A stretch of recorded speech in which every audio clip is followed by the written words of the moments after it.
I just don't buy this argument that the chain of command can't really be held accountable in the past because we haven't empowered them to enforce these contracts, because by nature of being in command, or especially being a garrison commander, you're responsible. I mean, if you had troops in barracks where they continually complain that the ceiling is collapsing and hurting these soldiers, and that garrison commander did nothing about it, you'd hold him accountable.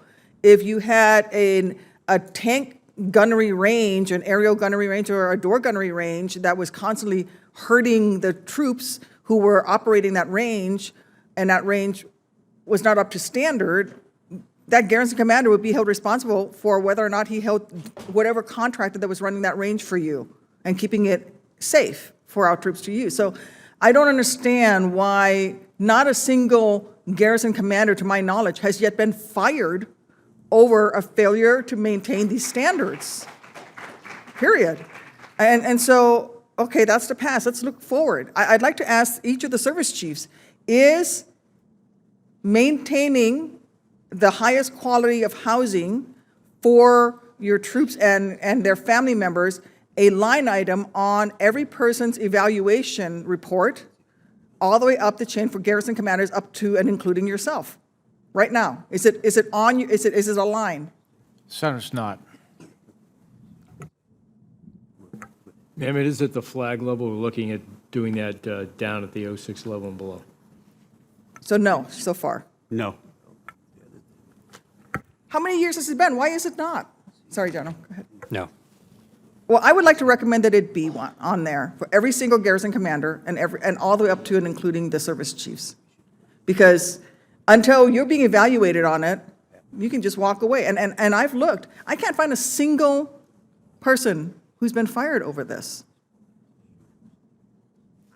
Ms. Field, you look like you want to say something. I do, thank you. And with all due respect to Secretary McCarthy, because I know this was not a decision that you made, I think it's important to point out that in 2013, the Army issued a clear instruction to installation commanders and garrison commanders not to perform inspections of homes for the life, health, and safety of those service members. That has since been reversed, but to me, that I can see how commanders during that time period would have been confused about what it was that they were and were not supposed to do, because they were getting an instruction that told them not to perform inspections. Okay.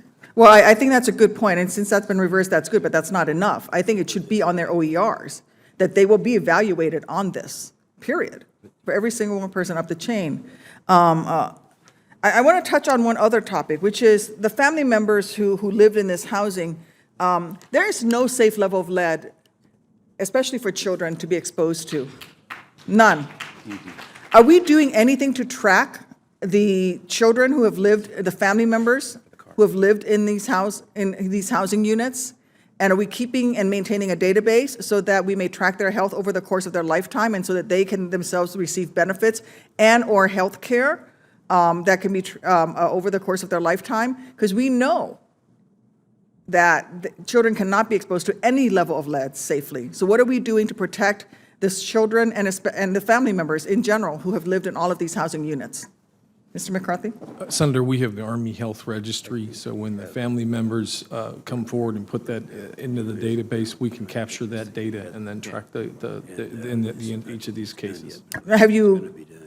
Does that come as part of the briefing for every single family member who moves into housing, that you should come forward? I feel like you should know and be able to track and have records of every single family member who has lived in every single one of these units in order to track them. I don't see why we're putting the responsibility on the family members. They've got enough on their plates. The services should be doing this, and we have those records. Certainly, the contractors do, right? Because we're paying them for it, so they know who lived in these housing units. Why are we not maintaining this? Have we done this for any of the services? A database? We're out of time. We are capturing that. I'm so sorry, Mr. Go ahead. Senator, we're capturing that information in the individual health record for members and their families. The challenge we have is if they go out of and they go outside of the military health system for their health care, we don't have an ability to get that. So we are looking at developing a database to do that, so that. I'm not talking about on the healthcare side. I'm talking about, you know who's lived in every single one of these housing units. You can go back into the housing records, not into the medical records, but into the housing record and make a list of every single person. We know every single person who's been stationed at Fort Bliss, at Fort Bragg, at wherever. Why do we not have a list of every single person that has lived in these units? We have them. Don't put it on the family members and on the medical side to wait until the health condition happens. Do it on the front end so that everybody can, later on, some child comes up and has a problem, they can say, hey, I was at Fort Bragg. They're in the system without them having to come forward. That's a I'm very out of good point, time. and we'll do that. I yield back, Mr. Secretary.